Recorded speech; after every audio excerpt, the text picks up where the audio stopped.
dimanche. Alors, outre la rentrée politique, c'est bien sûr la rentrée scolaire qui se prépare. Les enseignants seront présents lundi et ils attendront les élèves mardi. Nous allons voir dans un instant comment les familles s'organisent. Mais d'abord, coup de projecteur sur les derniers travaux de rénovation et de réparation des locaux. Dans certains établissements, il faut encore donner quelques coups de peinture, comme l'ont constaté à Calais Guillaume Desplanques et Jérémy Méheux.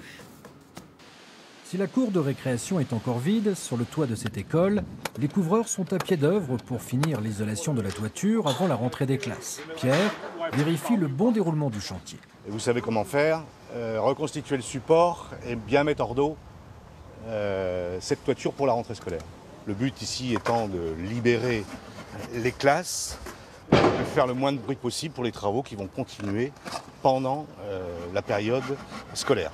L'heure est effectivement aux dernières finitions. Une course contre la montre pour Eric. Dans cette classe, l'installation d'un vidéoprojecteur nécessite un mur tout blanc en guise d'écran. On sait que ce jour-là, il faut travailler très vite et puis proprement. Pour que les enfants qui rentrent, qu'ils ont une classe très propre et puis qu'ils sont contents. Dans cette maternelle, la peinture a été refaite. Des travaux qui nécessitent de nettoyer de fond en comble.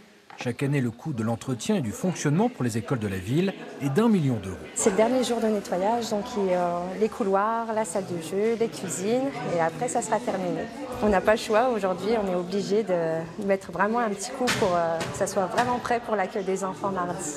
Bien, c'est très beau, on a une superbe école maintenant, mais bon, il y a encore... Vous voyez, tout n'est pas mis en place, j'ai encore les crochets, il y a encore les rideaux à mettre. Promis, tout sera prêt pour mardi. À Calais, c'est dans des locaux tout beaux et pour certains tout neufs que plusieurs milliers d'élèves vont pouvoir retourner sur les bancs de l'école.